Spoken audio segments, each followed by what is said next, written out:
Assalamualaikum warahmatullahi wabarakatuh. Teman-teman sekalian, ada satu hal yang harus saya sampaikan. Saya mohon maaf bila hasil rekaman ini terlalu berisik karena memang tempat saya merekam itu dekat dengan jalan raya. Jadi sekali lagi saya mohon maaf. Kita lanjut ke hancak selanjutnya, itu makalah ke-15. Perkataan atau uraian ke-15. Bismillahirrahmanirrahim. Wal maqalatul khamisata asyrata an Abi Bakrin As-Siddiq radhiyallahu anhu fi qouli ta'ala zaharal fasadu fil barri wal bahri qala Abu Bakrin fi tafsiri dzalika al barru huwal lisanu wal bahru huwal qalbu fa idza fasada al lisanu bisabbi masalan bakat alaihi nufusu ayal askhasu fi min bani adama wa idza fasada al qalbu birriya'i masalan bakas alaihi al malaikatu qila al hikmatu fi anna lisana wahidun tambihun lil abdi fi annahu la yanbaghi ay yatakallama illa fi ma yuhimmuhu wa fi khairin wa qila li anna lisana dzakira bi kulli lughatin kana dzikruhu lil madhkuri al wahidi wa huwa Allah taala wa kadzalikal qalbu bi khilafi nahwil aini wal udhuni fa innahu yata'addadu qila li anna al hajata ila sam'i wal basari aktsaru min al hajati ila al kalami intaha wa inna ma syubiha al qalbu bil bahri li siddati umkihi wa tisaihi. Uraian yang ke-15 ini merupakan perkataan dari Sayyidina Abi Bakar radhiyallahu an. Dia menafsirkan ayat Baharul Fasadu fil bari wal bahri. Nah, beliau menafsirkan kata al-barru dan wal bahru. Dia berkata, al-barru itu adalah lisan, darat itu adalah lisan, wal bahru itu lautan itu adalah hati. Ketika lisan itu rusak, misalkan dengan menghina atau menyentak atau hal lain sebagainya, maka jiwa-jiwa Bani Adam itu akan merasa sedih, menangis. Dan apabila hati itu rusak, misalkan dengan ria dan lain sebagainya, maka malaikat itu akan menangis, akan merasakan sedih. Nah, diucapkan atau diceritakan, dikisahkan hikmah bahwa bahwa lisan itu diciptakan satu, itu merupakan peringatan kepada hamba bahwasanya seorang hamba itu tidak harus berbicara banyak, hanya perlu berbicara sesuatu yang penting baginya dan berbicara dalam kebaikan. Dan dikatakan lagi lisan yang berzikir dengan berbagai bahasa atau berbagai bentuk bahasa atau bentuk apapun itu, tetap saja zikirnya itu kepada zat yang satu semata, yaitu Allah yang maha mulia. Begitupun hati. Berbeda dengan mata dan telinga, karena mata dan telinga itu berbilang, maksudnya lebih dari satu. Ya ta'addad, lebih dari satu. Dan diucapkan alasan mengapa mata dan telinga diciptakan itu ya karena kebutuhan mendengar dan melihat sesuatu itu lebih banyak daripada kebutuhan berbicara. Dan mengapa hati ditasbihkan atau diseumpamakan atau diserupakan dengan lautan, karena ada titik kesamaan, yaitu sama-sama sangat dalam dan sangat luas. Wal maqalatu sadisata asyrata qila inna syahwata tusayyirul muluka abidan fa inna man ahabba syai'an fa huwa 'abduhu was sabru yusayyirul abida mulukan li anna al 'abda bi sabrihi yanalu ma yuridu. Ala tara ay ala yasilu ilmuka ila qissati sayyidina al-karim ibnil karim ibnil karim ibnil karim Yusuf as-Siddiqi ibni Yaqub as-Saburi ibni Ishaq al-Halimi ibni Ibrahim al-Khalili al-Awwahi alaihimussalamu wa Zulaykha fa innaha ahabbat sayyidana Yusufa nihayatal hubbi wa huwa yasbiru ala makriha wa adatiha. Uraian yang ke-16 ini dikatakan, sesungguhnya syahwat itu akan menjadikan seorang raja menjadi budak, karena karena sesungguhnya seseorang yang mencintai sesuatu maka dia akan menjadi budaknya. Itu sudah menjadi kaidah.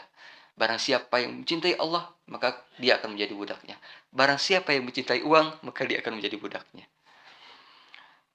Dan sementara kesabaran itu akan menjadikan seorang hamba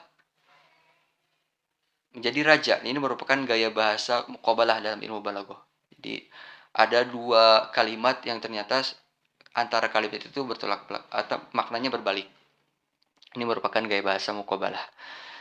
Nah, apakah kalian tahu apakah ilmumu sampai atau kalian memahami kisah Tuhan kita semua yang mulia, yaitu Nabi Yusuf yang jujur, merupakan putra dari Nabi Yakub yang penyabar, putranya Nabi Ishak yang halim, yang hilim, yang ramah, putranya Ibrahim yang menjadi kekasih Allah dan yang sering banyak berdoa kepada Allah Subhanahu wa taala. Semoga Allah memberikan keselamatan bagi mereka. Kisah Nabi Yusuf dan Zulaikha. Karena sesungguhnya Siti Zulaikha itu mencintai Nabi Yusuf secinta-cintanya. Akan tetapi dia masih tetap sabar terhadap tipu dayanya dan gangguannya. Jadi ya seperti itulah kegagahan seseorang dari sisi spiritual atau kegagahan jiwa seseorang di hadapan Allah, itu kewibawaan seorang hamba di sisi Allah ya karena dia sebisa mungkin meminimalisir mendekati hal-hal yang berbau syahwat. Wal maqalatu as-sabi'ata asyrata qila tuba ay al-khairu al-kathiru al-khairu al-kathiru liman kana aqluhu amiran bi ay yaqtadiya bi muradi aqlihil kamili wa hawahu ay milanu nafsihi ila ma la tashtahihi min ghairi da'iyati syar'i asiran ay mamnu'an min dalika wa wailun ay halakun syadidun liman kana hawahu amiran bi an arsalah ila mustahiyatiha wa aqluhu asiran ay mamnu'an min nahwi tafakkuri fi ni'amillahi ta'ala wa fi azmatihi ta'ala.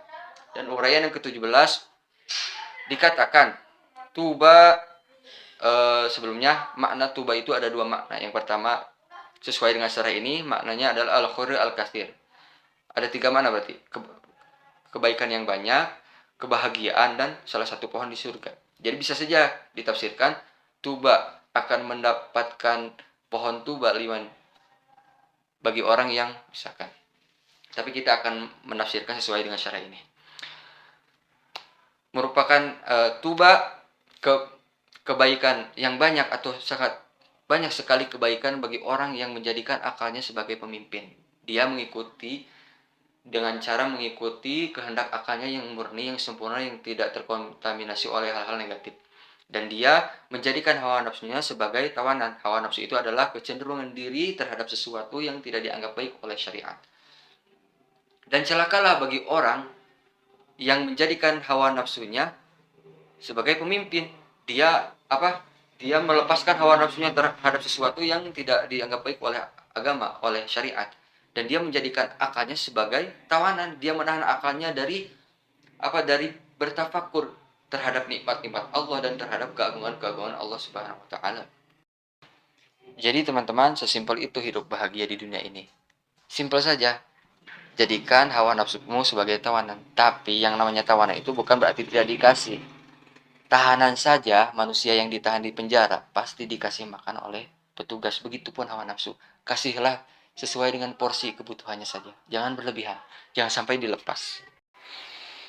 Wal maqalatu tsaminata asyrata qila man taraka adz-dzunuba raqa qalbuhu fayaqbalu an-nasihata wa yakhsha'u laha wa man taraka al-harama fil mat'umi wal malbusi wa ghairihima wa akala al-halala safat fikratuhu ala masnu'ati Allah ta'ala ad-dalati ala ihya'illahi ta'ala al-khalqa ba'da al-mauti wa ala wihdatihi ta'ala wa qudratihi wa ilmihi. Dan uraian yang ke-18 dikatakan barang siapa yang meninggalkan dosa-dosa maka hatinya akan lembut, maka dia akan menerima nasihat, maka dia akan tunduk kepada nasihat tersebut, maka dia akan mengamalkan atau mempraktekkan nasihat tersebut, maka dia akan merubah sikapnya dengan nasihat tersebut. Dan barang siapa yang meninggalkan keharaman, baik dalam makanan atau pakaian, kemudian dia mengkonsumsi atau memakai sesuatu yang halal, maka pikirannya akan jernih terhadap ciptaan-ciptaan Allah, yang menunjukkan bahwasanya Allah itu akan menghidupkan makhluk setelah kematian. Dan pikirannya itu akan jernih terhadap keesaan Allah, terhadap kekuasaan Allah, dan terhadap maha mengetahuinya Allah Subhanahu wa taala. Wa dzalika bi an ta'ammala bi fikrihi wa tadabbara bi aqlihi anna Allah khalaqahu min nutfatin fi ar-rahimi faja'alaha 'alaqatan thumma mudghatan thumma khalaqa minha rahman wa 'azman wa uruqan wa a'saban wa shaqqa laha sam'an wa basaran wa a'dha'an thumma sahhala al-khuruja للجنين من بطن أمه وألهمه ارتضاء الثدي وجعل في أول الأمر بلا أسنان ثم أنبت له الأسنان ثم أسقطها وأزالها عند 7 سنين ثم أعادها مرة أخرى وجعل الله تعالى أحوال العبد متغيرة من صغر إلى كبر ومن شباب إلى هرم ومن صحة إلى سقم وجعل العبد كل يوم ينام ويستيقظ وكذلك شعوره وأذفاره كلما سقط منها رجع إلى مكانه وكذلك الليل والنهار يتناوبان كلما ذهب أحدهما جاء الآخر وكذلك الشمس والقمر والنجوم والسحاب والمطر كلها تجيء وتذهب وكذلك القمر ينمحق كل شهر ثم يتكامل ثم ينمحق وكذلك الكسوف للشمس والقمر حيث يذهب الضوء منها ثم يعود وكذلك الأرض تكون يابسة ثم ينبت الله فيها النبات ثم يذهب منها فتعود يابسة ثم تنبت مرة بعد أخرى فالذي قدر على ذلك كله قادر على إحياء الموتى بعد فنائهم في الأرض فعلى العبد أن يكثر الفكر في ذلك حتى يقوي إيمانه بالبعث بعد الموت ويعلم أن الله يبعثه ويجازيه بأعماله فعلى قدرة قوة إيمانه بذلك يجتهد في الطاعة واجتناب المخالفات للشرع. Dengan cara berpikir dan bertadabur dengan akalnya bahwasanya Allah Subhanahu wa taala telah menciptakannya dari air mani yang dimasukkan ke dalam rahim. Kemudian Allah menjadikan air mani tersebut segumpal darah. Kemudian Allah menjadikan gumpalan darah itu menjadi gumpalan daging. Kemudian Allah menjadikan unsur tersebut menjadikan daging, tulang, urat dan urat-urat syaraf. Kemudian dari unsur tersebut Allah Subhanahu wa taala membagi atau membelah menjadi beberapa anggota, dimulai dari pendengaran, anggota penglihatan dan anggota-anggota lainnya. Kemudian Allah Subhanahu wa taala menggampangkan janin keluar dari perut ibunya. Kemudian Allah Subhanahu wa taala memberikan insting kepada bayi tersebut untuk menyusui kepada ibunya. Dan ketika bayi dilahirkan itu Allah menciptakan tanpa gigi. Kemudian Allah menumbuhkan gigi tersebut. Kemudian Allah menggugurkan, merontokkan, menghilangkan gigi tersebut ketika berumur 7 tahun. Kemudian Allah mengulang atau Allah menumbuhkan kembali gigi tersebut. Allah Subhanahu wa taala menjadikan hamba itu masuk ke dalam beberapa kondisi sehingga hamba tersebut berubah-ubah. Yang awalnya kecil menjadi besar, yang awalnya pemuda menjadi tua, yang awalnya pemuda menjadi pikun, yang awalnya sehat menjadi sakit, yang awalnya sakit menjadi sehat. Allah Subhanahu wa taala menjadikan hamba tidur dan bangun setiap hari. Begitupun rambut dan kukunya. Ketika dipotong, ketika gugur, ketika jatuh, maka Allah akan menumbuhkan rambut atau kuku yang baru. Begitupun malam dan siang, silih berganti. Terkadang datang, terkadang pergi. Begitupun matahari, bulan, bintang-bintang, awan, dan hujan. Semuanya itu terkadang datang dan terkadang pergi. Begitupun bulan, terkadang berbentuk bulan sabit, terkadang berbentuk bulan purnama, dan terkadang berbentuk bulan sabit. Begitupun gerhana matahari dan gerhana bulan. Allah Subhanahu wa taala menghilangkan cahaya tersebut. Kemudian Allah mengembalikan cahaya tersebut. Begitupun bumi yang awalnya ditumbuhi oleh tumbuhan, Allah menghilangkannya. Kemudian Allah menumbuhkannya kembali. Dan yang mengatur semua ini adalah Zat yang Maha Kuasa, yang Maha mampu menghidupkan orang yang telah meninggal setelah mati, setelah kematian. Maka seorang hamba itu harus banyak berpikir dalam hal ini sehingga keimanannya menjadi kuat, sehingga dia meyakini dengan kuat bahwasanya Allah akan membangkitkan manusia setelah kematian. Dan dia tahu bahwasanya Allah Subhanahu wa taala akan membangkitkannya, akan membalas amalnya.